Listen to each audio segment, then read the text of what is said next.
Jonathon Tupper, welcome to Acquiring Minds. Thanks for having me. It's a pleasure to be on your show. Jonathon, you bought a business that is first of its kind for an Acquiring Minds guest, asset-based lending and factoring. We'll get into exactly what that means, but suffice it to say, it's a lending business. We're going to hear why you liked it, what your vision is, all about the industry, but please start us off with some background on you, Jonathon. Yeah, well, thanks for having me. Really appreciate it. And I'm an admirer of the show. I've been listening to it for several podcasts now. And look, you do a great job, and I've learned a lot from your prior guests. But my background is, I come from an entrepreneurial family. Both my parents and my brother, they own their own business. So it was bound to wear off on me at some point. But we'll start with my parents, because I remember at a young age, frankly, hanging out at my parents' office most of my youth. We would get dropped off at their office after school, and my brother and I would have to try and entertain ourselves. And as a quick aside, my parents had an insurance brokerage just outside of Toronto, so I'm Canadian originally. But that was our first foray into owning a business. We would just pick up things from our parents as they would have to deal with clients, as they're trying to generate new business, as they'd have to deal with employee issues or whatnot. And my parents would be in one room, but you could always hear the conversations, right? And my brother and I would try to do our homework, or, try not to pick on each other while, we were waiting to go home. And they were partners, obviously, then. Your parents, they were partners in this business. And how successful or not was this agency, this brokerage? Yeah, I would say it was relatively successful. We were kind of like a, mid to upper middle class family. I thought we did really well. We certainly weren't wanting for anything. My dad started it when he was 30, and he retired when he was closer to 75. And so, he had a great run. Fantastic. Okay. So that made small business to little Jonathon seem like a normal life. Little did you know how abnormal it was. Yeah, that's right. Go ahead. And well, obviously it wore off. I mean, my brother, as an example, he went to college, and after he went to college, he went and worked for my parents for a couple of years. And after that, he did basically an internship for another brokerage, and then he started his own. So within 4 to 5 years after graduating from college, my brother started his own insurance brokerage as well. And so, every conversation that you have with your family in some way is related to, what's going on with the business, right? And so my brother was much more on the acquisition binge, which is ... a precursor to our conversation here today. But my brother was much more on the acquisition binge. So it was always, how'd you find that company? Why did you buy that one? Right? And so these were always conversations that we would have within our family over the last, 40 years or so. And how did your career progress? Yeah, so I would say mine was a little bit different, obviously, from my parents and from my brother. But for me, it started in college, like many others. Frankly, I didn't know what I wanted to take going into college. But when I was in middle school, we learned that one of our relatives was actually a founding father of Canada. Like they called him a father of Confederation. So he's a founding father of the country of Canada in the late 1800s. He was actually one of the first Canadian prime ministers, the 6th Canadian prime minister. And so learning this as a kid, I'm like, that's what I'm going to do. I'm going to go into politics. And so off to Ottawa I went, which is our nation's capital. And so I went to a school where they had a great political science degree. And I ended up working on Parliament Hill for a member of parliament, which would be like a congressman here in the United States. But he was also a junior cabinet minister. And so his portfolio was foreign affairs and international trade. Long story short, you don't make that much money as a mid to late 20-year-old, working on Parliament Hill. There's more money in the private sector. So I decided to make a shift. And that was my first foray into the investment management world, how you manage money, how you're managing capital for clients. And so I started off in the lonely, client service representative, fielding calls from financial advisors and from individual investors. And then several years later, I found my way actually into the small world, actually a very big world, but not as sexy as a world as the stock market, but I found myself into fixed income. And more specifically, that's like government bonds, investment grade corporate bonds, high yield. And so now you're really getting into lending. And so lending, of course, happens across a variety of sectors in the markets, right? It's not just individuals, right, as they're looking to borrow for their car or for their house, or for companies, right, who are looking for maybe acquisition capital or working capital, but also for governments as well. And so that was my first foray into fixed income. And so eventually I ended up becoming a product manager for fixed income at this company. And it was an amazing learning experience. And so that is where I would spend, the next significant portion of my career was actually in lending, fixed income, and particularly in credit, like investment grade and high yield. And so how many years do you tally for your thinking and being in the industry of bonds and fixed income and fundamentally lending? Yeah, that was close to 20 years of my career. So I'm almost 50 now. So I started when I was perhaps in my mid-20s, effectively. So it was a significant portion of my career. And so when I wrapped up my period of time at McKinsey, I had married a Southern Californian, and after 5 winters, she didn't want to be in Toronto anymore. She's like, we're moving home. And so we moved to Southern California. And when in Southern California, I finished my MBA, but I hit the mother lode and I landed at a company called PIMCO, or Pacific Investment Management Company. And they're based in Newport Beach in California. And so I spent 10 years of my career there. And as I said, I hit the mother lode, and it's a phenomenal company. But it's also at that period of time too, where, really I ended up getting my graduate degree, if you will, in fixed income, in credit, and in lending. But also too, it's where I had a pivotal moment where I moved away from being a product manager or a fixed income strategist and spending more of my time actually working with their clients and doing business development and with sales.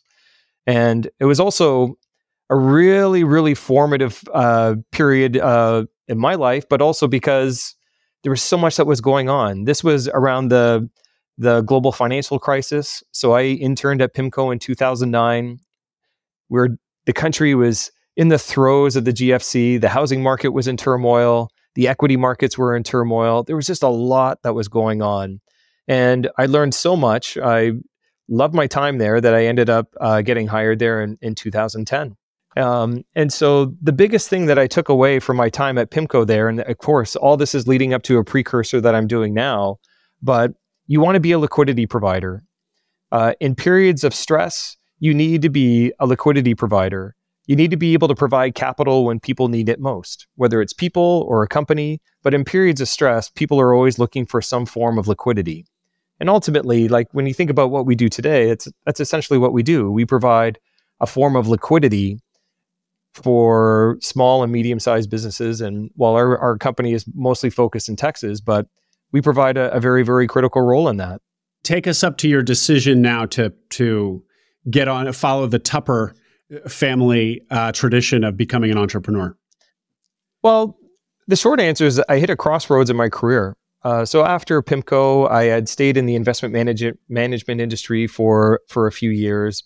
And in 2022, I actually ended up going over to a financial technology company, a fintech company. It was actually in the late stage of its development. So it was certainly, fast growing. And we ended up IPOing via a SPAC in 2023. And so as with most SPACs, the stock price didn't hold up very well afterwards. Say more. Tell us if you would, just how dramatic this is, please. Well, it was very dramatic, right? I mean, we had a company that just prior to going into the IPO was valued at around $3.5 billion, which for us was a big number. And, if you were to look up that firm's ticker right now on CNBC, you'll see that it's probably less than $50 million, right? So literally 99.5% of that firm's valuation and we IPO'd last summer in 2023. So 99.5% of that firm's valuation has been wiped off the map, right? Wow. And so you could see the writing on the wall certainly last year. And so in November of last year, I ended up leaving the company. And then my crossroads, ultimately, to answer your question here is well, what do I do next? And so, I started to go down the road of doing what I did previously. Let's get back into private credit. Let's get back into these alternative investment structures. And as I was having these interviews, I'm thinking, I'm not interested in this. I'm like, I just can't do this anymore. And so I was having these conversations actually with some people outside of my work, right? Within my network. So my brother, right, at that point in time, frankly, he was looking to acquire another insurance brokerage. I had another former colleague of mine who, frankly, had left PIMCO, and he actually started his own company to make acquisitions of other companies. So he had a plan to acquire, 2 to 3 companies, and his plan was to hold them for the long term. So along this point in time, I'm having these conversations with these colleagues, with my brother, actually, frankly, even with former family office clients that I used to work with. And as you, or maybe some of your listeners know, like family offices are, they are extremely active in small to medium-sized businesses, and just having some conversations with some people that I'd worked with previously. And so it just got the wheels moving. I wasn't quite ready to make the jump in terms of buying my own company at that point in time, but it just got the wheels moving. And so I just happened to start looking on websites like DealStream and BizBuySell, for companies that were putting themselves up for sale. And, I was looking all over the map. And so initially it was, it's cold storage, pretty interesting, warehousing. And then of course that leads you into things like transportation. But then of course I was also really looking for things where I could marry my background in investment strategy. So thinking credit, product management, product strategy, and then also business development, raising capital.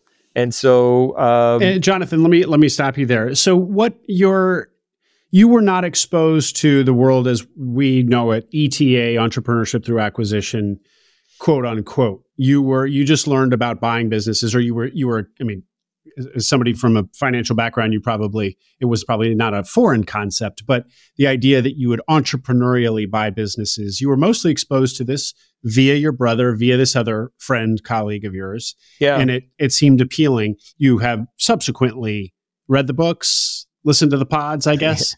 Yes. But this was mostly from your network that you're really exposed to the idea, and that's what planted the seed. Fair? Yeah, that's fair. That's totally fair.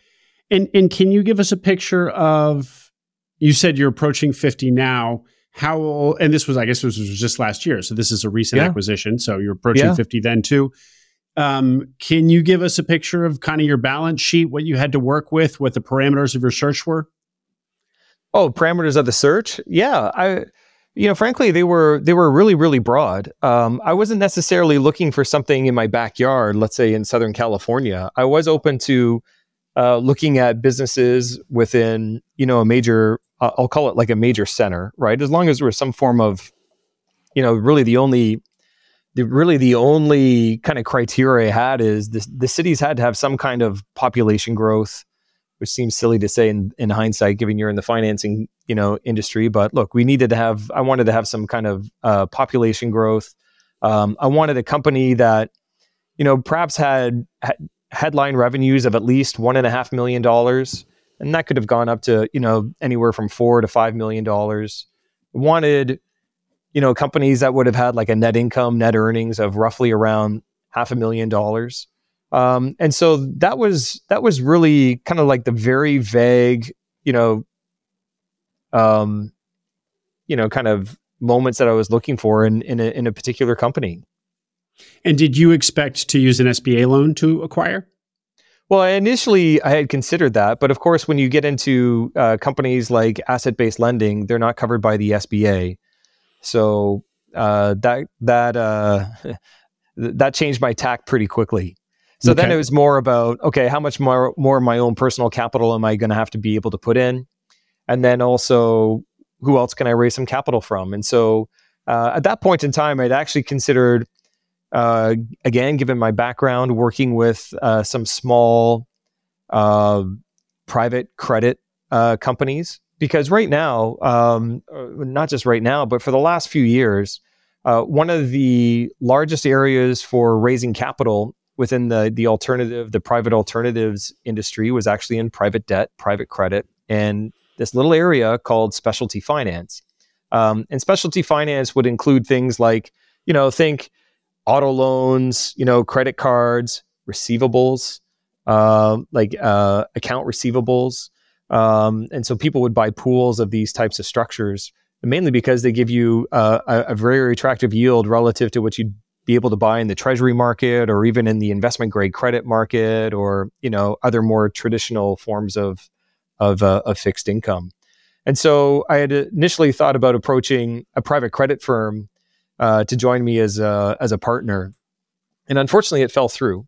It actually fell through, perhaps around, 6 to 8 weeks before we were about to close on a deal. So we kind of had to scramble to raise some additional capital. And so I was able to do that with another partner.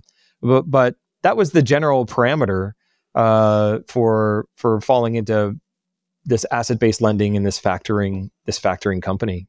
So when you say partnering with a private credit firm, because you weren't going to be able to finance an acquisition of an asset-based lending company with the SBA, you were going to take a loan from a private credit firm, which ultimately didn't happen. But that was kind of the plan.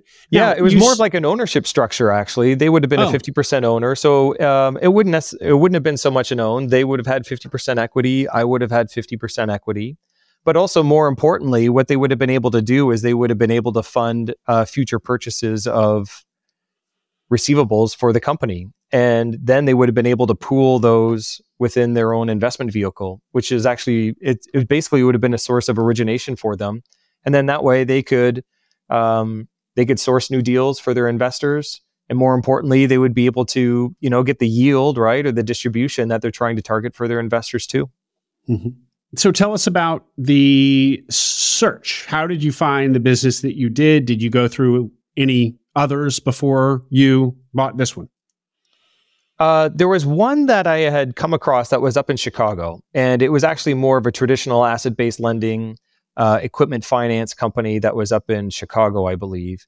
And I just came into the process just very, very late. I came across it through, it may have been like DealStream. And when I had reached out to the broker, it was just too far done. They had already gone into the LOI and they were about to close. So what I did though is I ended up reaching out to another broker, and I came across the company that I currently purchased. It's actually, it was an 89-year-old woman who had a factoring company here in Houston. And previously she had founded the company with her son. Her son passed away a little over 2 years ago, and so there was no succession plan in place. And so she's 89. She doesn't have the energy to run the company as much as she used to, and she just needs to move on, right? But ultimately, I found it through a brokerage, and it hit a lot of the boxes, right? That that I had at least set out in terms of the type of company that I would be interested in. Jonathan, before we get more into the industry and kind of really understanding what you liked about this particular business, asset-based lending and factoring, explain please exactly what that is. Yeah, well, coincidentally, asset-based lending and factoring have actually been around for hundreds, if not probably close to 1,000 years. And as asset-based lending implies, we are lending to a particular client, and in return, we are receiving some kind of asset that can be used as collateral. But for a typical investor or most individuals, they're probably familiar with it if they've taken out a mortgage or if they have a car loan. A mortgage, when you buy a house and you're borrowing finances, let's say from a bank, or it could be from some other non-bank lender, typically they're using the house or the property as a form of collateral that's backing up the amount that they just lent to you. Same thing for a car loan. If you've taken out a car loan, right, usually the car is acting as some form of collateral or an asset that is that the loan is based upon, so that if a payment isn't made or if there's a series of payments that are missed, then that property can be taken. It can be possessed by the person that lent you the money, by the lender, the bank in this case. So asset-based lending is something very, very similar. There can be all different types of asset-based lending. It could be a type of equipment. It could be a receivable, an accounts receivable, which is effectively like a promise to pay, right? And that's also a form of collateral that can be used to securitize a purchase or, in this case, a loan. And so make this more concrete for us. Give us a use case or an example or two, an actual example or two. From our business, yes. Yeah. So I would say we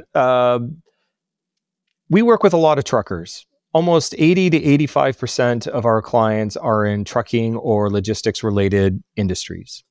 And so imagine if you had a trucker that was picking up a load of steel from a steel mill and it needed to deliver it to a construction site, right? So in this case, the load of steel would be the collateral.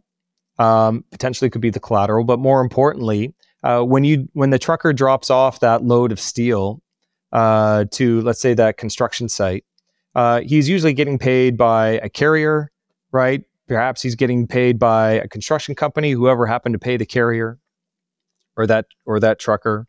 And so he'll drop off the load of steel at the site, and they'll say, okay, look, you dropped off 2 tons of steel, right? Here's the rate that we're going to pay you for this steel. Here's the date you dropped it off, right? And there's a whole other series of metrics that invoices and schedules, right, that the trucker would be able to provide us.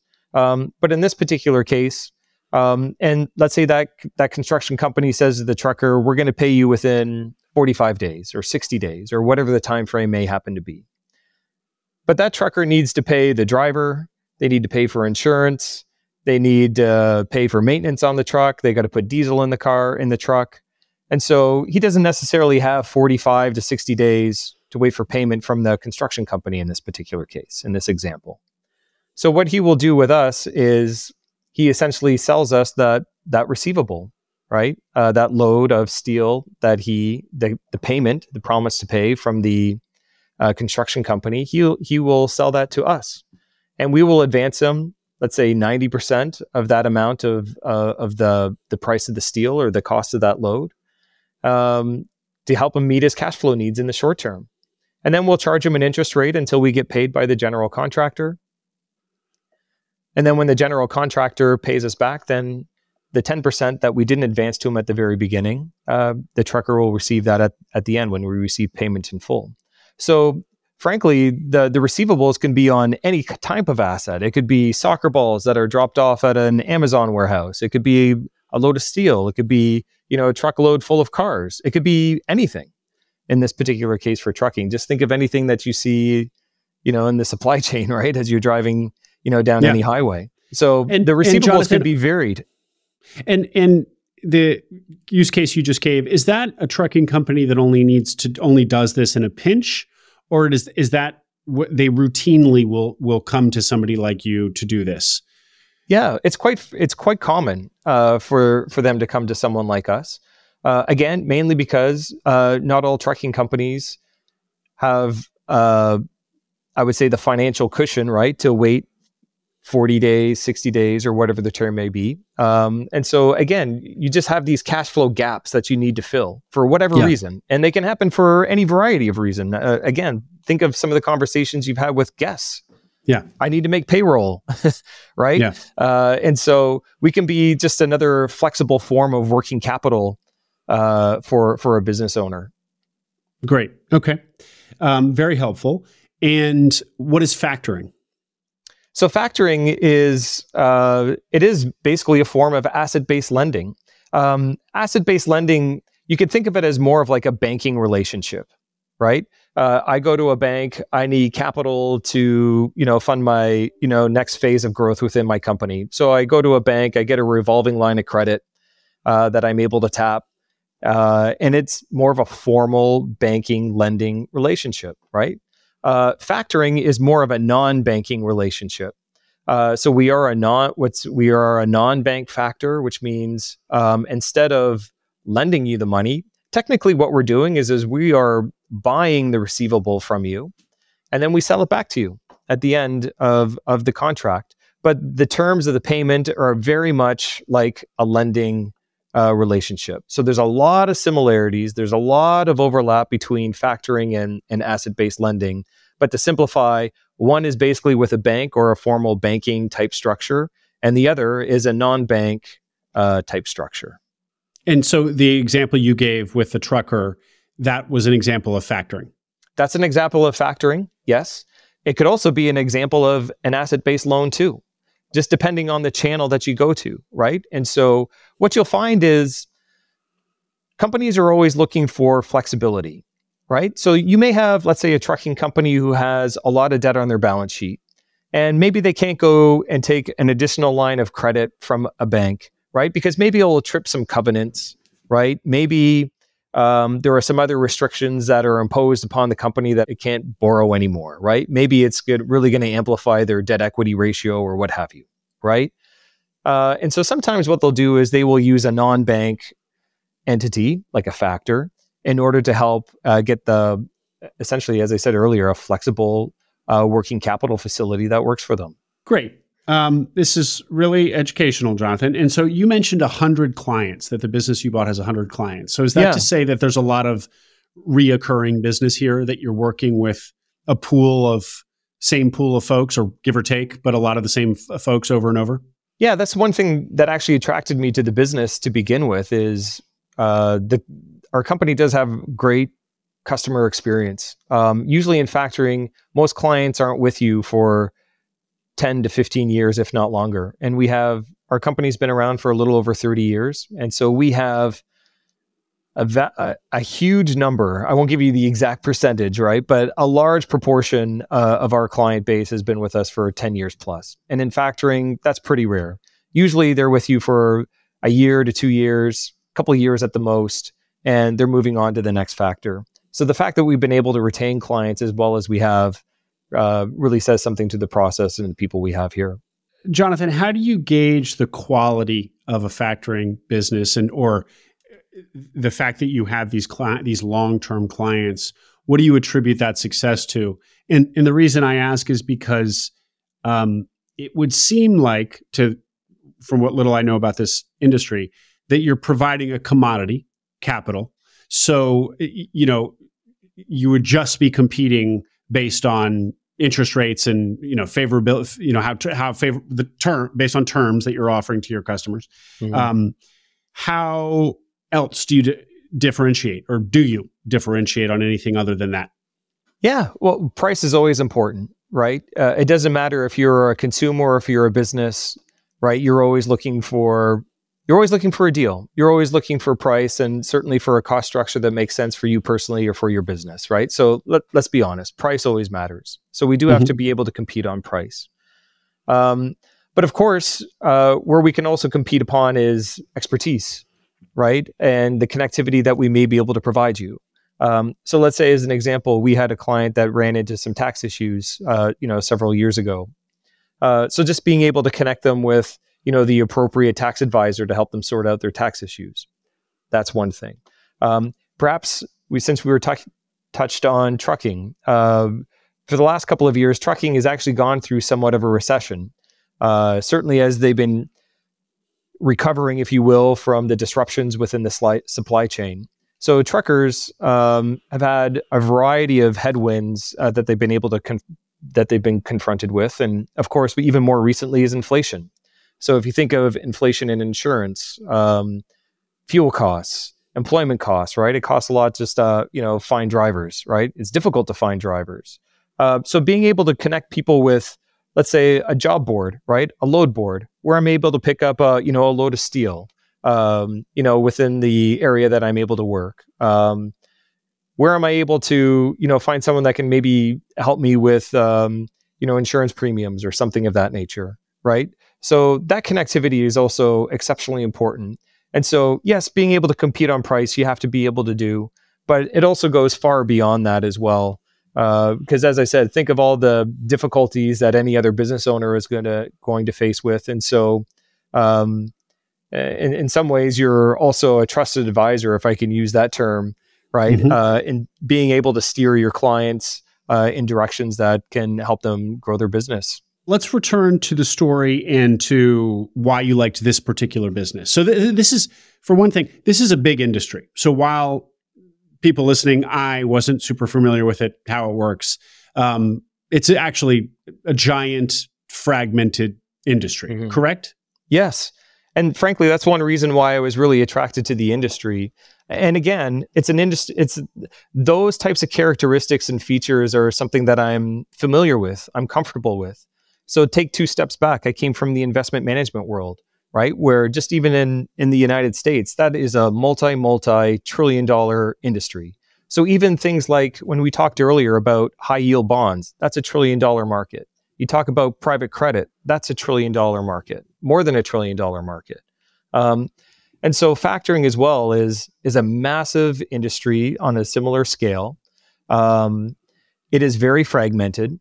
You have companies that are really small, like mine. We have 8 employees, as I mentioned, right? And you have and we factor $30 million in purchases a year. You have others that are doing billions in a quarter, and they have thousands of employees, certainly hundreds and hundreds of employees, right?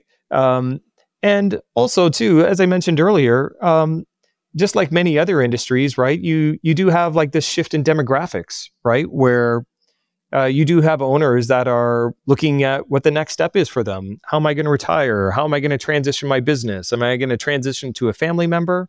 Or am I going to transition that to someone else? Am I going to sell to a private equity firm? What are my options, right? And so for me personally, I see that there's a lot of opportunity when you have these large fragmented industries where you have the ability to consolidate. And so frankly, for me, that's, kind of what drew me initially to this is because one, I can kind of draw upon my experience in my prior life in the investment management world. But then also two, I don't want this to be just, this is not just a lifestyle business for me. I do want to grow it. I do feel like there are a lot of areas for opportunity just for some of the reasons that I just expressed. And then, as I said, when you talked earlier about like, what do you compete on? Not all factors can provide the liquidity that a client needs at that particular period of time. Not all banks, right, can necessarily provide, the type of liquidity that perhaps a consumer or a company needs that at that point in time. And so, yeah, there are lots of very legitimate reasons for us to grow and, be competitive. So this pattern of your seller, 89-year-old seller wanting to transition out, you see a lot of that. I mean, at 89 years old, she's not a boomer. She's the boomer's parent.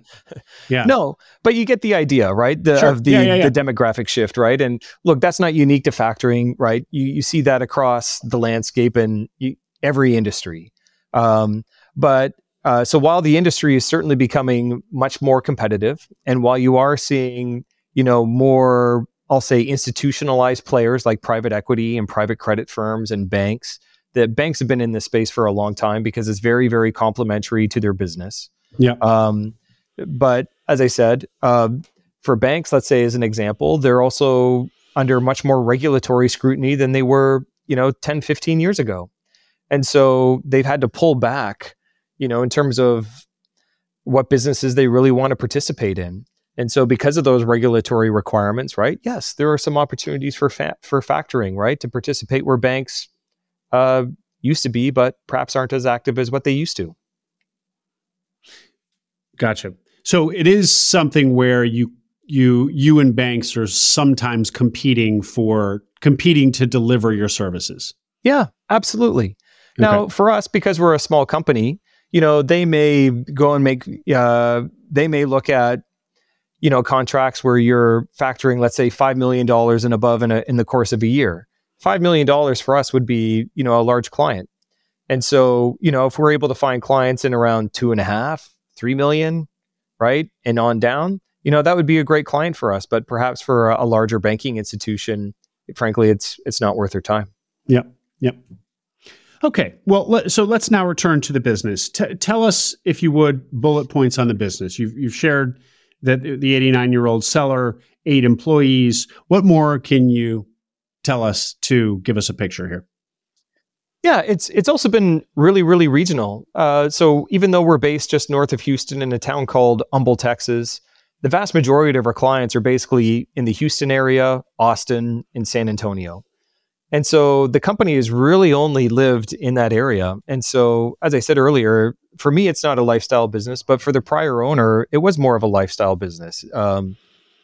And so for me, frankly, part of the characteristics of that is that's one of the other areas where we can see growth is moving beyond South Texas to all of Texas, and then eventually beyond, right? And into other markets that are similar to the ones that we're currently participating in the industries that we have areas of expertise in.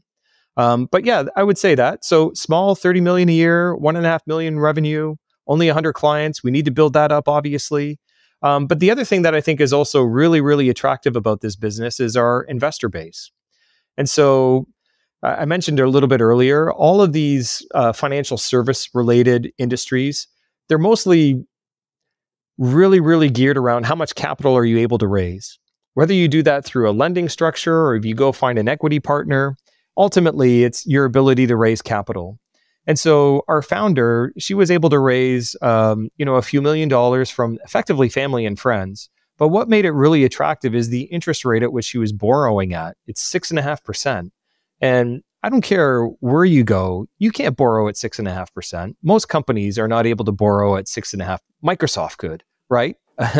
But most small to medium-sized businesses are not.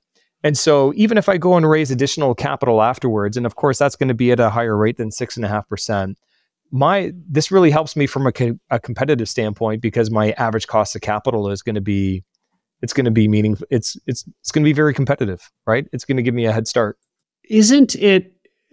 So that 6.5%, you bring in capital that you're kind of redeploying into your basically lending to your clients, but that 6.5% number, won't that change as you grow? You'll need to raise more capital, and you'll have to raise it at market rates. Yes. Also, doesn't that 6.5%, the term of that particular loan or series of loans into the business come due, expire, and then your existing lenders that she had this great rate with will renegotiate you up to market rate as well?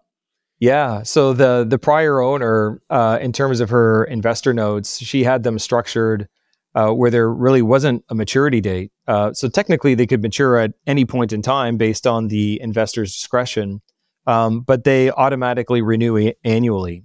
So for many of our investors, frankly, we've had, since the beginning, we've had for close to 30 years.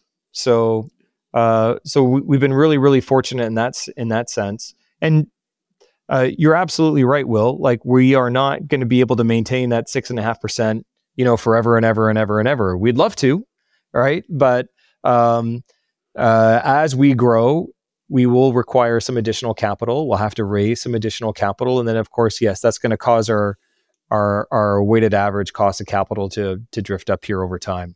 But initially, out of the gate, when you're first starting a business, that's a great competitive advantage to have. $3 million was initially raised by her a long time ago, kind of from her network, and it's just kind of been parked there, and you all have been paying interest on it, and it stays there, and this is what you're using it to cycle through your clients. And that's right. Okay, great. That's right. Back to the question of, so your vision for this. It's been a regional play, so expanding to larger Texas and beyond. Yes. And then, of course, that would mean the amount of capital that you're lending. It seems like a financial services business is pretty scalable because there's not a lot of overhead. I mean, you're not out there turning wrenches. But disabuse me. Maybe there's a lot of due diligence. Maybe there's a lot. So what does the overhead structure look? How scalable is this business? Yeah, well, technology is a great thing, right? And certainly in financial services markets, right? Maybe we're not Silicon Valley, right? But you are certainly seeing huge advancements in the use of technology in financial services. And look, that's not new, right? We've been seeing that for 20 plus years, if not more. But what that technology absolutely allows you to do is it kind of, if you will, allows a little bit more of a plateau in terms of hiring. So perhaps 20 years ago, it was very much a very manual process. Today, a lot more things can be automated. So just even if you think of all the invoices and the schedules, since we were using the example of a truckers earlier, right? So if you think of all the invoices and the schedules that a trucker would have, a lot of that now they can just take pictures on their phones that gets uploaded into our system, and it gets effectively, tracked into our factoring software, almost immediately. And so now with the advent of AI, right, you're seeing a lot more, kind of like machine learning, right, just in terms of differentiating the different types of, documents that you're getting from your customers, because they can be quite varied. And, different companies, while the documentation may have the same term, like a bill of lading, right? They may look very different, right, from one company to the next. And so, the machine learning and, the AI automation that you're certainly seeing within financial services has been massive. And, frankly, that's an area where we need to invest more. As we mentioned earlier, right, we had our prior owners were a little bit older in age, right? And they were a little bit more hesitant to invest in that type of technology because it's a big spend. It adds up very quickly, as all your listeners know.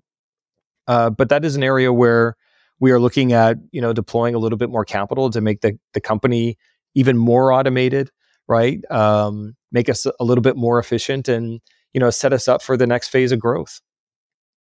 And then I would say the other thing too, just in terms of like overhead, obviously it's employees. And so most people, I don't know anybody even growing up, right, who said, I want to go into fixed income, or I want to, when I grow up, I want to go into lending, or I want to go into factoring, right? These are usually industries that you either fall into or you learn about, much later in age, right? You're not a 10-year-old kid thinking you're going to be a banker. Sure. Right. And so, for us, frankly, finding, good quality people, right? That's, it's a challenge for every industry, but, certainly something that, we're dealing with as well. And so for your team of 8, how many people are, I guess the analogy to a blue collar business would be like the technicians, the people who I guess are making the decision, I guess they're underwriting, doing the underwriting. Is that the proper vocabulary? They're underwriting the loans. That's really where your special sauce is going to be, the risk analysis, the whether or not to make the loan and what the interest rate should be and the reserve and so on should be. So of your staff, how many are quote technicians or bankers or underwriters? Yeah. So there's 2 on our staff that spend most of their time on underwriting. And if you will, kind of like portfolio management, right? So just being able to make sure that, we don't have too much concentration in one particular client or too much concentration in one particular debtor, right? So those are certainly something that, as I said, 2 people spend most of their day on. Others are on account management. And what that means is collections. And so, look, our success and the amount of yield or income that we're able to generate, right, from the capital that we deploy is largely dependent on how well we're able to collect from our clients and their debtors. So the faster that we're able to do that, obviously, the more profitable we are, right, and the better return that we're able to get to, ultimately to our investors, right. So those are really, really critical. And then we have 2 others that are a little bit more, what I'll call like administrative, right? So they help with client onboarding, right? When we have new clients, sometimes not everything goes perfectly well when you're handing in, let's say if a trucker, again, to use the analogy, if a trucker is handing in their paperwork, right? Sometimes they're taking a picture of the invoice, right? And, their finger's in the way, right? Yeah. So, so we have people that, we have 2 people that work on, if you will, a little bit more on the administrative side and the client service side. In a business like this, Jonathon, I mean, it varies, I'm sure, from business to business, depending on how well you're doing your job. But how often do the ugly situations come up where you got to get aggressive and go chase down your money and do whatever things you do? It's not a question of if, it's a question of when. So with any lending industry, and this goes all the way back to, my days when I was on the fixed income desk at, other firms. Look, countries go bankrupt, right? You've seen that with Argentina many, many times. Companies go bankrupt, right? Even ones that you never think will go bankrupt. So again, since we were talking about, the financial crisis, Lehman was not on many people's bingo cards for bankrupting, right? Yeah. For going under. Right. So now you translate that even over into small and medium-sized businesses, right? Of course, yes, it happens. So you're absolutely right. Like the underwriting and the credit work that you do on an underlying company, like you're determining who you're ultimately going to effectively lend your money to, right, and buy their receivables from, it's where you spend a really, really huge amount of, an inordinate amount of your time. But things do happen. It's not if, as I said, it's when. And so when they do happen, then what's your game plan?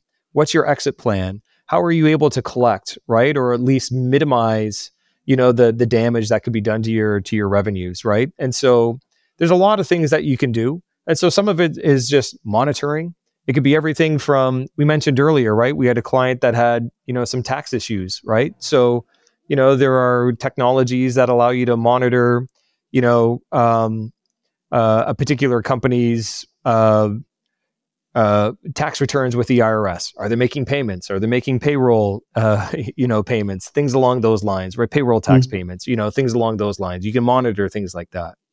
You can get viewing rights, right? Just even on a client's bank account, right? Or other financial statements, right? So things like that. They can go a long, long way. And hopefully before you actually get to a problem, hopefully there are some yellow flags or red flags that pop up over the course of your underwriting and your monitoring process, right? That hopefully you can get in front of it. But admittedly, it's not completely avoidable.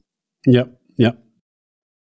And that's something, frankly, that we've had to, strengthen up on a little bit as well. So we have invested a little bit more in that since buying the company. And, frankly, we've done a really, really good job on, on collections. Right now, I would say our days outstanding are typically around 34 or 35 days. So we've done like a really good job there. But even if you have great metrics like that, things pop up.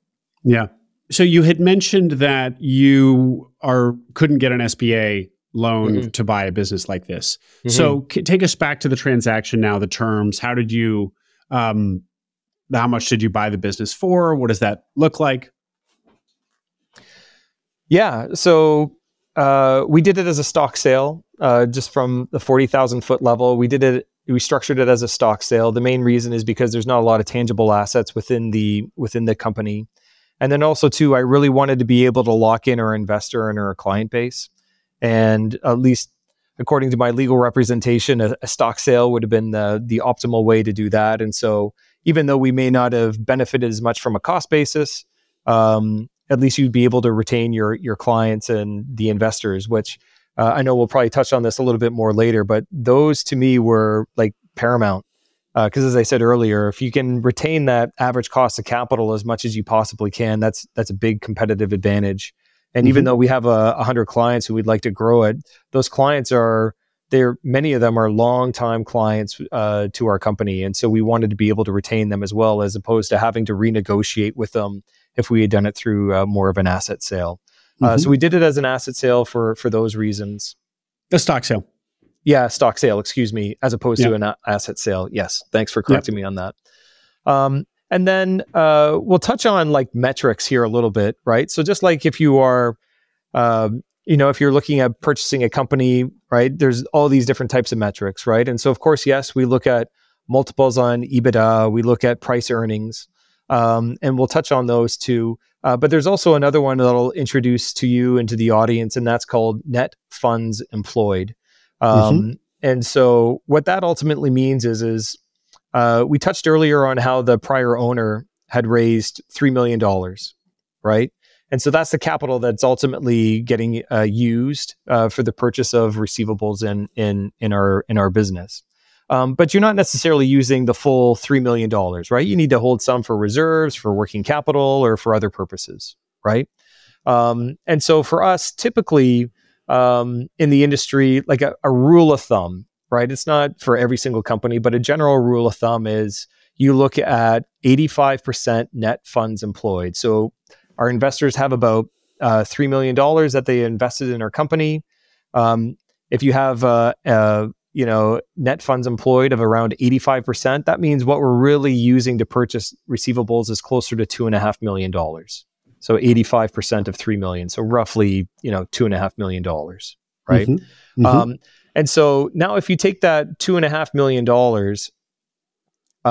and you take the price of whatever you paid for the company, and you divide it by that $2.5 million in net funds employed, you're going to come up with some percentage, right? And so that premium to net funds employed is a metric that they use in asset-based lending and factoring companies when you're looking at making acquisitions. And generally speaking, again, just to kind of give your audience like a general rule of thumb, like if you have a range between 20 to 40%, like that's a general range. Now that you've had more private equity step in, right? Now you're starting to see some pricing coming in close to 40%, the upper end of that range, and a little bit higher. Some now are coming in closer to 50%. But generally speaking, that's the range that you're seeing. So I was able to purchase Job for about 30% of that premium to NFE, or the price to net funds employed. So I feel like I got a good price, at least based off of that metric. Mm-hmm. And then when you look at price earnings, right, we look at that as well. So if you look at it from a pre-tax standpoint, generally the multiple you're getting in around there is, 6 times to 10x is, again, kind of like a general range. So I was able to purchase Job for around 6 times price to earnings. And then like the multiple on EBITDA, for us, I was able to get it at a 2x, 2.1x multiple on EBITDA. And so, yeah, those are some metrics that we used, to price the business. And so you just triangulate effectively between those metrics, and you came up with a price. And so that's why we paid $750,000 for the company. Well, of course, the latter of those calculations or metrics to use is how we generally think about things here in small business acquisition land. Yeah, multiple, and a 2 point whatever you said, 2.1, low twos. That's an extremely good multiple for you as buyer. Yeah, even unlevered. Unlevered, you make your money back in 2 years and own the company outright. Why? But it doesn't sound like, at least according to your NFE, your net funds employed metric, it sounds like you were kind of right down the fairway. There. So it doesn't seem like in this world that you got a screaming deal. You got kind of a fair deal. I got a fair deal. And yet, in the way it translates to our world of multiples, it's a screaming deal. So square that circle for me. Why shouldn't we all be going out and buying these for 2x? Well, got to know how to run it. It doesn't seem like anybody listening could just go buy one of these. There's that. Go ahead. Yeah. And I think this is also something like when you look at financial services companies, right? And investment management companies and lending companies, like, while the metrics like multiples on EBITDA, they apply, it's not the sole basis off of which you value a company. So as we said earlier, like one metric that you will place a little bit more emphasis on, or you will place a meaningful amount of emphasis on, is that premium to NFE, right? Yeah. And so, as I said, like now that you've seen more entrants come into the market, right? So let's say private equity firms, right, who are really looking to scale, as I said, they're paying more on the upper end of that range, right? Between 40%, and some are, even gravitating a little bit higher than that, right? So you could say that they are paying more, right? So then that would be like saying, your multiple is more like 5x, right? Or 6x, or I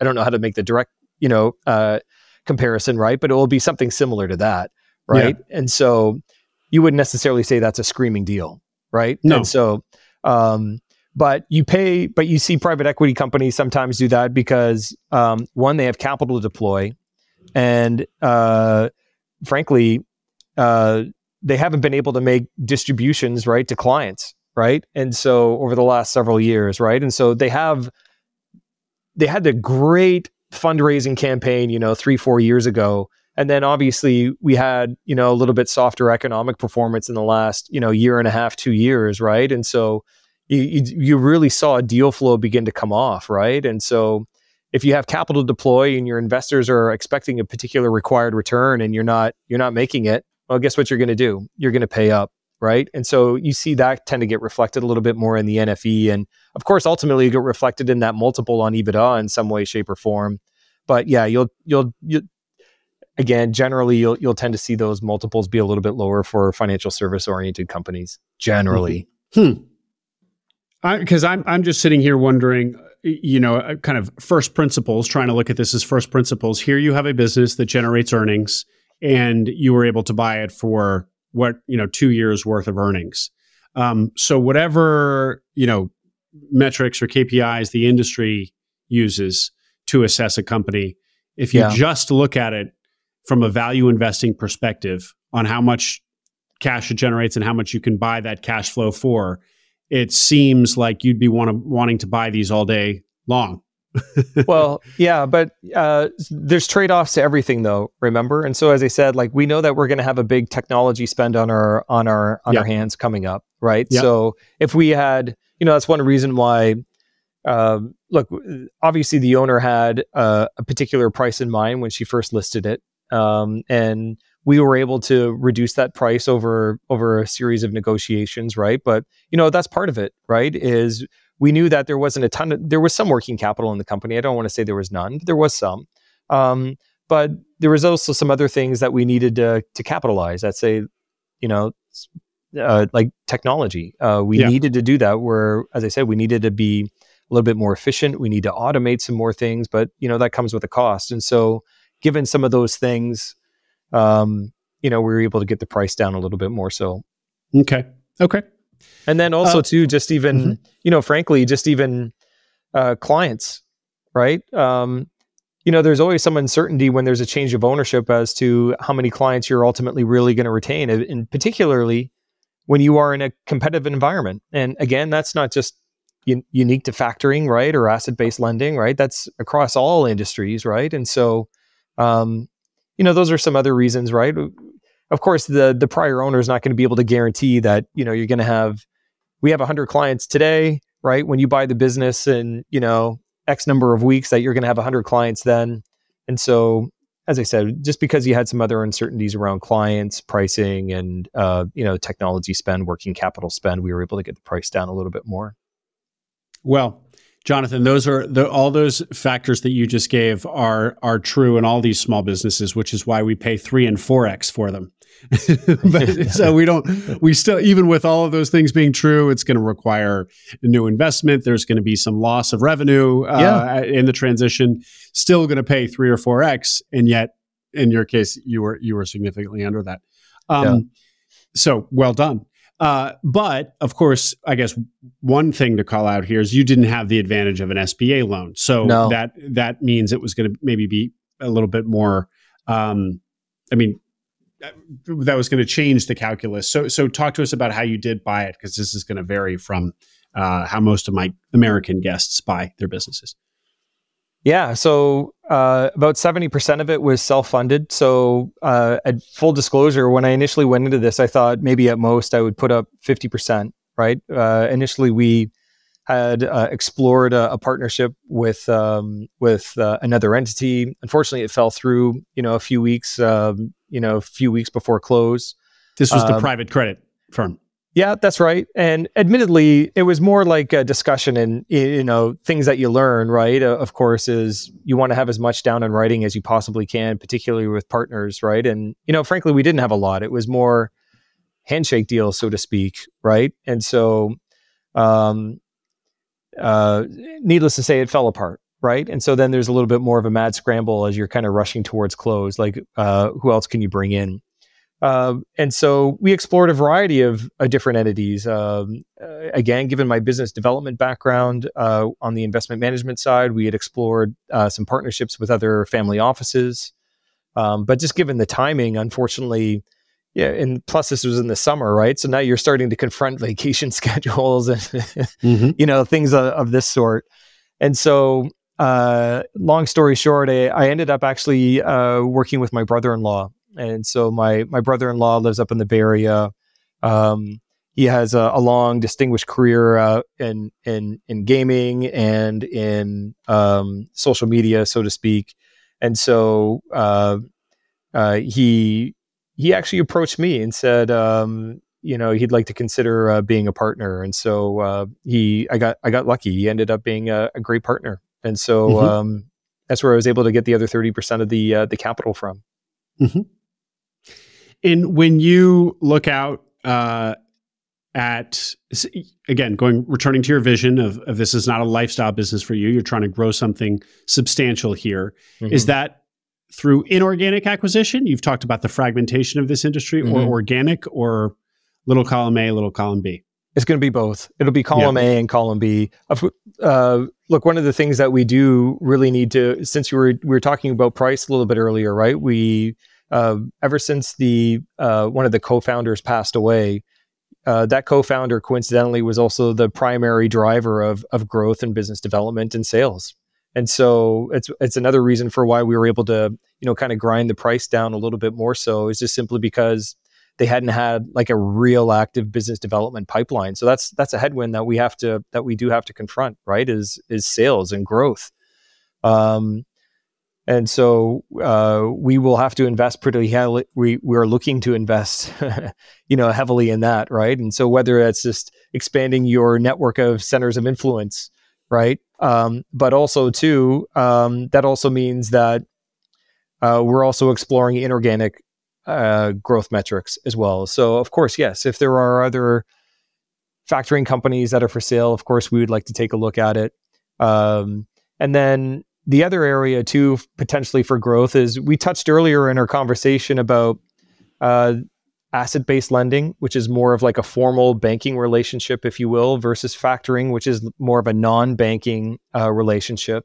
And the lines between those two markets have been intertwining and blurred over the last several years, right? And so they are conforming in many, many ways. And so, another area for growth is pursuing opportunities in asset-based lending as well. Mm-hmm. But that would be both, as we said, organic and inorganic. Okay. In inorganic acquisitions, what you would need a capital or debt partner to go do those? We could do both. We could certainly do both. So currently, right now, we are exploring a partnership on the debt side with a Florida-based family office entity in order to raise some additional capital that we could use in a variety of ways. And of course, the primary way of doing that would be to purchase more receivables, but also for additional working capital. And then I would say we are also having conversations with some other entities, potentially exploring equity partnerships into our company as well. So we are exploring both, and as you well know, right, trying to find the right balance between debt and equity within your company is always delicate. But that's certainly something that we're mindful of. But certainly to at least get us here through the first phase of growth, if you will, we're looking more at a debt structure, a revolver structure. Okay.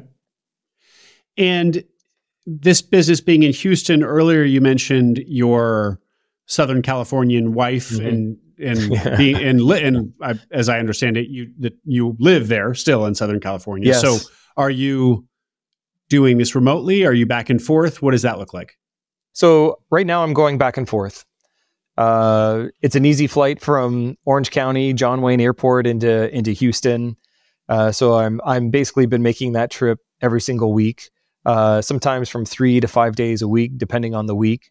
But also the reason why I'm doing that is, look, I want to also be able to instill my own culture into the company and into the business. And, I think it's difficult, especially initially, to do that when you are working remotely. So certainly for the next few months, I anticipate that occurring. And then eventually what you're going to see is that cadence drop off. And, it's not going to be 3 to 5 days a week anymore. It's going to be 2 to 3, and then maybe 1, and then every couple of weeks. And I don't think, while it may be mostly remote, I don't think it will be just 100% remote. I still believe in, kind of coming into the office and, interacting with your staff and your clients. And, but I certainly need to get the FaceTime in here at the very beginning of the process. And in terms of growing the business and inorganic growth in particular, you see growing from this base and then kind of expanding geographically like this, as opposed to just buying an attractive factoring company wherever in the U.S.? Yeah. The way that I've been thinking about this, at least initially, is like if you think of the Houston market, right? You got a port, it's a big railway hub, big manufacturing complex here. Obviously, oil and gas industry is really, really important. And then that's also part of the other reason why you have a large trucking and logistics client base that we have as well, right? And then, as I mentioned a little bit earlier, you also see it's still an area of population growth. So if you think of other markets that have maybe not identical but similar characteristics, okay, so now you're kind of like think of all the cities, right? All the states that basically had shutdowns with the dock workers recently, right? So that takes you into Florida and Georgia, right? Places like that. Perhaps other places like Colorado and Kansas City, right? Like those are some other areas that kind of maybe not perfectly, but are at least somewhat aligned to kind of the market characteristics that we have here in Houston. Mm-hmm. Mm-hmm. So you could buy your next acquisition could be in one of those remote markets. Yeah. And you could see economies of scale. Because it's could be done virtually. I mean, this is not a physical business. Yeah, that's right. And look, there are many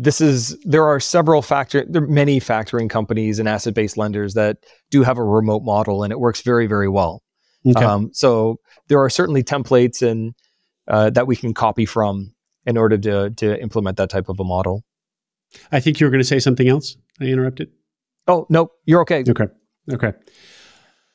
Well, Jonathon, I guess my last question for you would be around whether or not somebody who doesn't have the years of experience in fixed income and lending could buy a business like this. It sure feels like there's a real specialization to it. Now, a lot of my guests will buy businesses that they don't know anything. They don't know how to turn a wrench, let alone have 4 years of plumbing experience or trades education, and they'll still make it work, and they'll add value to the business. Kind of at the business level, and they'll enable their technicians, the ones who have the field, the ones who have the actual service delivery responsibilities. But I get the sense here that the person who's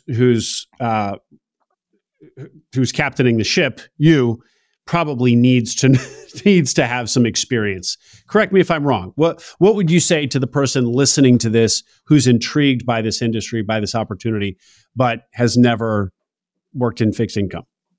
Yeah, I would say, well, the first thing is my experience isn't perfectly aligned with factoring. So yes, I did a lot in credit. I did a lot in fixed income, but I've never ran a factoring company before. And so while there are a lot of similarities, there are certainly some very meaningful nuances, right? And so even though I am here every single day, the team that I have was also critically important. And so one of the things, like a prerequisite that I also had, we didn't touch on this, unfortunately, a little bit earlier in terms of, things you were looking for within a company, but is the management team.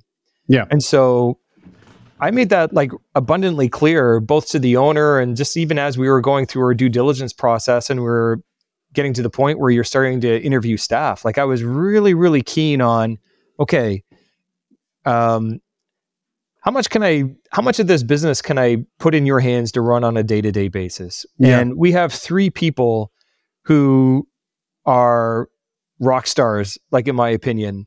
So even though we have 8 employees, they're wonderful, but there are 3 who carry the load, right? Who are absolutely managing the day to day, managing the client relationships. Yes, I'm involved, right? But many of these people on the management team have been here for 15 and 18 years. They've been here for a long time.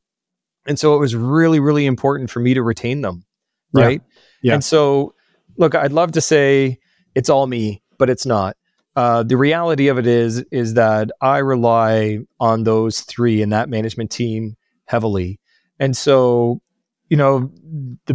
if I was to give any advice, it's, make sure you have a great management team. And it's not great advice, right? I mean, you hear every person on your show talk about that in some way, shape, or form. Yep. And our management team has been wonderful because, as I said, they've seen more market cycles specifically in factoring than I ever have, right?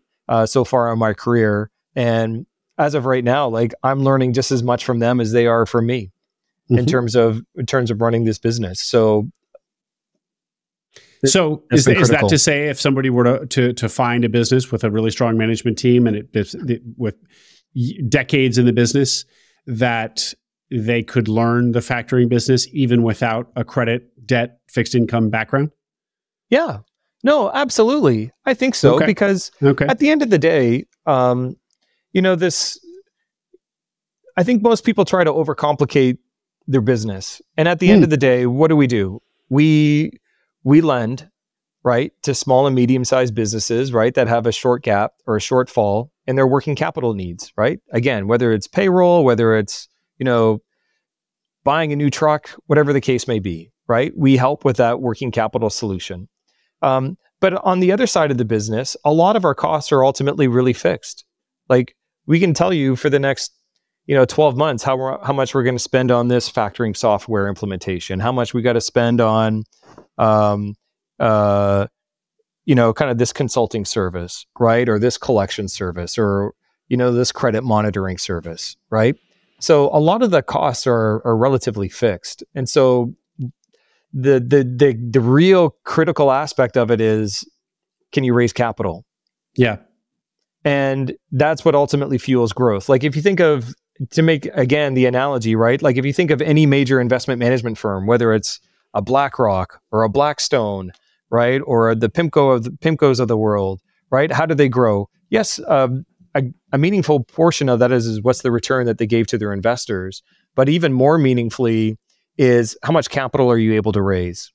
And in this space, you need to be able to raise capital.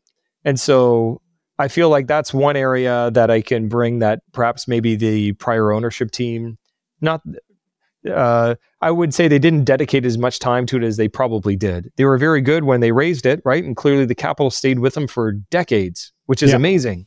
Yeah. But then it's the consistent process of, okay, I raised $3 million. Now I got to get another 3. Now I have to get another 5 million. Now I got to get 10 million, right? And then spending that time on raising that capital, in addition to whatever inorganic growth you're planning, that's really critical. Yeah. Yeah. And your opportunity. Yes. Jonathon, if people want to reach out to you, ask questions about your business or this type of business, how do you like them to do that?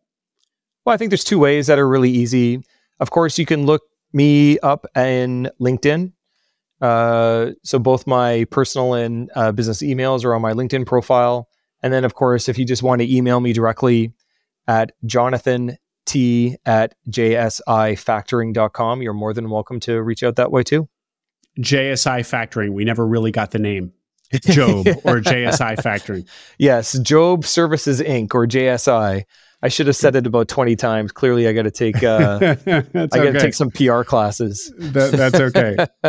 Great. Thank you for the education and for the explanation, Jonathon. This is a new industry for me. I'm sure there will be listeners who already know this stuff, but many others who were naive as I was. And so a great education and a really interesting business. As I said, after almost 300 episodes, not one who's bought a business like this. So you were, it's pretty novel to a lot of us. Thanks for sharing. Oh, my pleasure. Thank you very much, and really appreciate the opportunity speaking to you. I hope you enjoyed that interview. Make sure you subscribe to the Acquiring Minds channel below. We are now publishing twice a week, so tons of new interviews and stories to come. Stories that will help you along your own path to acquiring a business.